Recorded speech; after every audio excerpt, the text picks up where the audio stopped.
Hello everyone. तो जैसे कि हमने पिछले अपने वीडियो में डीडीएल कमांड्स तक कवर कर लिया था, तो इस वीडियो में अपन देखेंगे डीएमएल कमांड्स।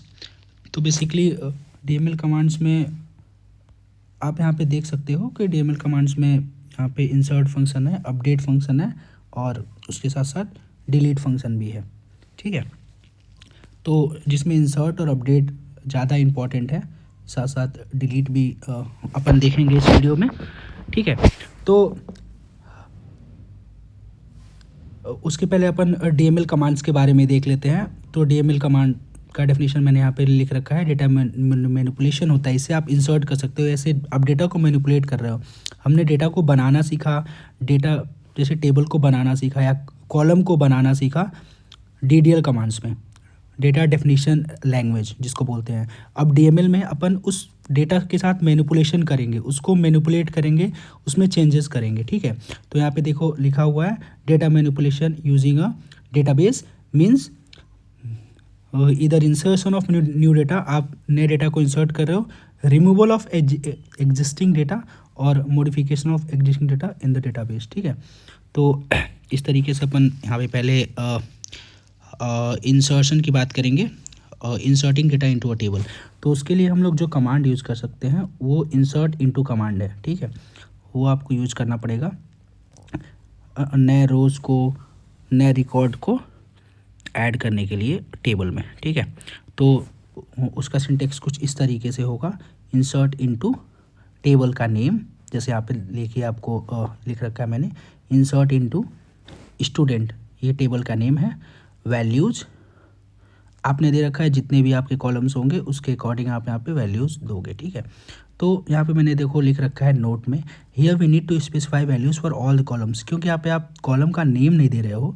जैसे कि हम अभी आगे देखेंगे कॉलम का नेम भी हम देंगे साथ में, तो यहाँ पे हम कॉलम का नेम नहीं दे रहे हैं, तो जितने भी कॉलम है उसके लिए हमें वैल्यू रिस्पेक्टिवली देना पड़ेगा। ठीक है, अब यहाँ पे देखो null values are stored and displayed as null. अगर आपको नल वैल्यू स्टोर करना है तो आप उसको यहाँ पे सपोज करो हमें नल स्टोर करना है राज के जगह पे, तो राज के प्लेस पे हम सिंपली नल लिख देंगे, हमें और कुछ लिखने की ज़रूरत नहीं है। ठीक है, तो if data name not available for all the column then the column list must be included. अगर सपोज करो हमारे पास हर एक कॉलम के लिए डेटा अवेलेबल नहीं है, तो हमें इस तरीके से लिखना पड़ेगा, कॉलम भी इंक्लूड करने पड़ेंगे, स्पेसिफाई करना पड़ेगा कॉलम भी, कॉलम 1, कॉलम 2, कॉलम 2, 3, जैसे इंसर्ट इनटू टेबल का नेम, कॉलम 1, कॉलम 2, ऐसे कॉलम n तक। ठीक है, अब उसके बाद हम वैल्यूज़ लिखेंगे, वैल्यू 1, वैल्यू 2, वैल्यू 3। नीचे हम एग्जांपल देखेंगे इसी के रिगार्डिंग। इंसर्ट इनटू टेबल का नेम स्टूडेंट, रोल नंबर पहला कॉलम, फिर नेम, फिर जेंडर, मार्क्स, DOB। अब इसके साथ साथ इसकी वैल्यू देंगे हम, रोल नंबर के लिए 2, name Deep, gender M means male, marks ये और DOB ये। ठीक है, तो ऐसे हम देंगे। अगर हमें वैल्यू के साथ कॉलम भी देना है, अगर अभी यहाँ पे अब देखो यहाँ पे नल वैल्यू हमें सपोज करो इंसर्ट करना है।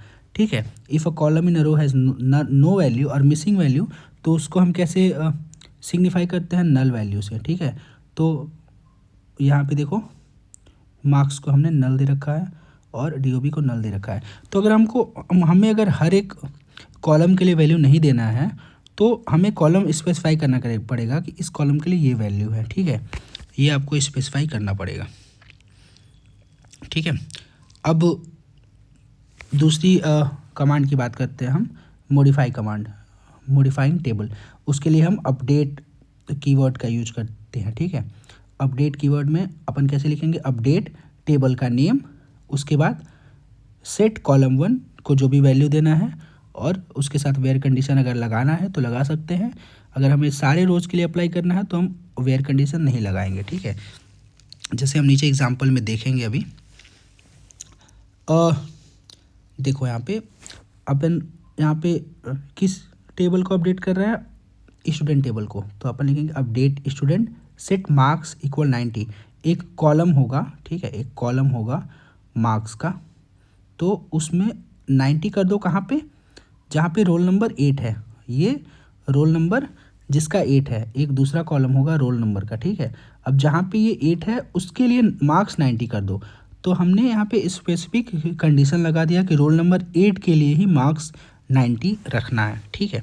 अब यहाँ पे देखो अपडेटिंग मल्टीपल कॉलम्स, तो यहाँ पे देखो हमने मार्क्स को सेट किया 70, DOB को सेट किया ये where name is equal to Payal. तो हमने मार्क्स और DOB दोनों कॉलम्स को अपडेट किया, ठीक है। किसके लिए? पायल के लिए, ओके। तो यहाँ पे हमने मल्टीपल कॉलम्स को अपडेट किया, कौन कौन से? मार्क्स और DOB दोनों। अब अगर आगे बात करें अपडेटिंग टू नल वैल्यू, अगर हमें किसी कॉलम में नल वैल्यू देना है किसी स्पेसिफिक वैल्यू के लिए, किसी स्पेसिफिक रो के लिए हम कह सकते हैं, या फिर सारे रोज़ के लिए, तो हमें ये वेयर कंडीशन हटाना पड़ेगा, सारे रोज़ पे मार्क्स नल हो जाएंगे। तो इस तरीके से अपन दे सकते हैं, जैसे कि आगे अपन देखेंगे। अगर मार्क्स को बढ़ाना भी है इसमें एक्सप्रेशन, या फिर आप ये बोल सकते हो कि मार्क्स इंक्रीज करना है, अगर किसी कॉलम के वैल्यू को अपडेट करना है तो वो भी अपन कर सकते हैं कॉन्केटनेट ऑपरेटर, आपको पता होगा ये प्लस है, ये लगा के, जहाँ पे रोल नंबर 5 और 10 दोनों के लिए, ठीक है।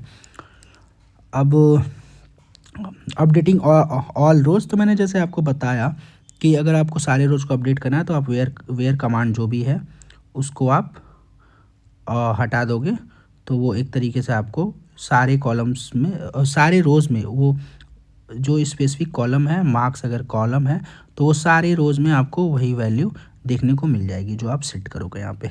तो इसके लिए सिंटेक्स क्या है? अपडेट टेबल का नेम, सेट मार्क्स यहाँ पे मीन्स कॉलम नेम, और जो भी आप वैल्यू सेट कर रहे हो, वेयर कंडीशन लगाना है तो आप लगा सकते हो, नहीं लगाना है तो कोई ज़रूरत नहीं है, ठीक है। अब इसके साथ साथ एक लास्ट कमांड जो था वो डिलीट कमांड था। डिलीट कमांड क्या करता है? रिमूव करता है डेटा को आपके टेबल से।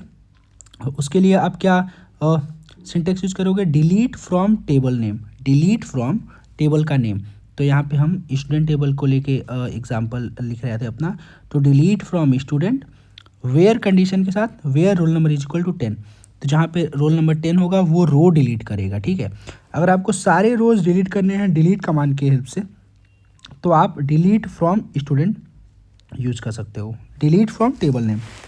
वेयर कंडीशन यहाँ भी नहीं दोगे तो वो सारे रोज को डिलीट कर देगा, इरिस्पेक्टिव ऑफ कि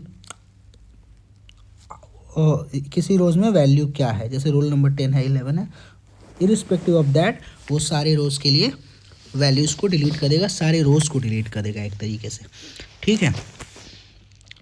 अब आगे अपन देखते हैं। अब अभी इसमें अपन ट्रंकेट और डिलीट में भी देखेंगे एग्जाम्पल। ट्रंकेट का जैसे था ट्रंकेट टेबल स्टूडेंट, तो ये ट्रंकेट क्या करता है? ट्रंकेट बेसिकली सारे रोज को ये भी डिलीट करता है, ठीक है। बट अभी डिफरेंस क्या है ट्रंकेट और अगर हम विदाउट वेयर कंडीशन लिख रहे हैं तो इसमें डिलीट और ट्रंकेट में फिर डिफरेंस क्या होगा ये अपन देखते हैं आगे, ठीक है। तो देखो डिलीट स्टेटमेंट या कमांड जो है वो सिर्फ रोज को डिलीट करेगा बेस्ड ऑन कंडीशन, अगर कंडीशन दिया है तो। कंडीशन नहीं दिया हुआ है तो वो सारे रोज को डिलीट करेगा, जैसे हमने ऊपर देखा। बट वो स्पेस को फ्री नहीं करेगा, it will not free up the space. जो स्पेस टेबल ने ले रखा होगा पहले वो उसको फ्री नहीं करेगा। अगर आपके स्टोरेज में आप जाके देखोगे तो उतना स्पेस आपको शो करेगा। तो एक तरीके से this is not memory efficient work, okay. But अगर आप ट्रंकेट की बात करोगे तो truncate will delete all rows as well as it will free up the space for a table, तो आप उसको रीयूज कर सकते हो ट्रंकेट में। तो ये डिलीट वेयर कंडीशन के बिना और ट्रंकेट में डिफरेंस है, ठीक है। तो बेसिकली ये आपके हो गए DML कमांड्स। अब अगर आगे जो टॉपिक्स है प्रीति अरोरा में वो SQL सेलेक्ट स्टेटमेंट है, इसमें बेसिकली प्रोजेक्शन और सिलेक्शन की बात करी गई है। तो ये भी हम देख लेते हैं इसी वीडियो में, क्योंकि DML कमांड्स में वैसे भी चीज़ें काफ़ी कम हैं। तो यहाँ पे प्रोजेक्शन और सिलेक्शन की बात की गई है। सेलेक्ट कमांड इन दोनों के लिए यूज किया जा सकता है। अब प्रोजेक्शन और सिलेक्शन क्या है आपसे क्वेश्चन पूछा जा सकता है, describe projection and selection. With example, ठीक है। तो प्रोजेक्शन क्या करता है, वो सारे रोज को रिटर्न करेगा अलॉन्ग विथ सेलेक्टेड कॉलम्स, जो भी सेलेक्टेड कॉलम है उसके साथ वो सारे रोज को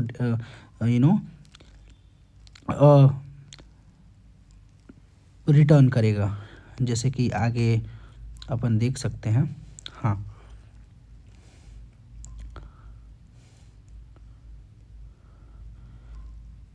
select column 1 column 2 from table name. तो यहाँ पे क्या है, वो आप कॉलम सिर्फ दे रहे हो कि select marks roll number from table name. तो मार्क्स और रोल नंबर, तो एक तरीके से आपने दो ही कॉलम सेलेक्ट किया, बट उसके साथ आपने वेयर कंडीशन नहीं दिया, जिसकी वजह से वो सारे रोज़ को प्रेजेंट करेगा, ठीक है। तो प्रोजेक्शन में क्या होता है, वो सारे रोज़ देगा, it will return all rows with selected columns, जो आप सेलेक्ट कर रहे हो यहाँ पे, column name 1 column name 2, okay. और अगर हम सिलेक्शन की बात करें, वो वही पेज रिपीट हो चुका था ऊपर। तो सिलेक्शन की बात करें, देखो जैसे यहाँ पे एग्जांपल दे रखा है, सेलेक्ट नेम जेंडर, तो ही कॉलम आपने लिया फ्रॉम स्टूडेंट, वेयर कंडीशन आपने नहीं दे रखा है, तो फिर वो और कुछ नहीं लेगा वहाँ से, ठीक है। अब अगर बात करें सिलेक्शन की, तो it will select specific rows only, सारे रोज नहीं लेगा वो। जहाँ पे वेयर क्लॉज लगा हुआ है, तो वेयर क्लॉज जब भी लगेगा तो वो सारे रोज नहीं लेगा, वो कंडीशन जो भी सेटिस्फाई करेगा वही चीज़ें वो लेगा। It will return some of the rows and all the columns, ठीक है। वो कुछ सेलेक्टेड रोज लेगा और सारे कॉलम्स लेगा, ठीक है। तो इसके एग्जांपल हम देख लेते हैं।